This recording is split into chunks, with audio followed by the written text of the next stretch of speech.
Dear friends, the Universal Exposition of Milan comes to a close, and it's now time to draw conclusions. I would like to congratulate the Italian authorities and workers who made the Expo Milan such a resounding success. Ahead of the Expo, there was some skepticism that things would not have worked out smoothly. I never doubted that Italy would have managed to make the Expo Milan a success. The event is a success not just because of the more than 20 million visitors who went to see the Expo between the 1st of May and the 31st October. Although this is in itself a testimony of the attractiveness of the event. Expo is, in my view, a success because it put the centrality of sustainability at the top of the political agenda.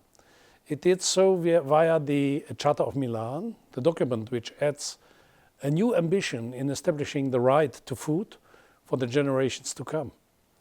But the Expo did not just put sustainability at the top of the agenda of policymakers, it did so for citizens as well. Every visitor to the Expo Milan has left the exposition with many thought-provoking ideas coming from different pavilions, but visitors also left the exhibition with the key question: what can I do to make my life on this planet more sustainable and fair?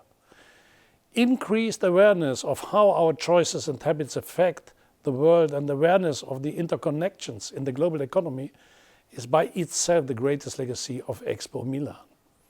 I would particularly like to thank the workers and the young volunteers of the European Union Pavilion. Our means were modest compared to some other pavilions, but what we lacked in resources, we compensated in ingenuity and ideas. Interinstitutional cooperation was excellent, and the European Parliament played its part to the full, in particularly through the presence of many members of the European Parliament and EP committees at events and conferences organized on the themes of the Expo. As a testimony of the strong Europeanism of Italy, our pavilion was centrally located at the core of the exposition. We had more than 600,000 visitors, with a level of satisfaction close to 90%.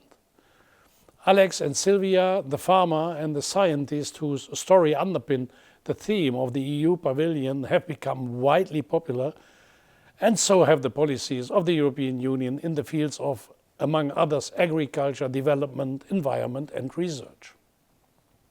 Ringrazio le autorità italiane, i lavoratori, i funzionari, i volontari e i cittadini che hanno reso possibile questo evento e che hanno contribuito a fare dell'Expo di Milano e del padiglione dell'Unione Europea una storia di successo. Grazie a tutti.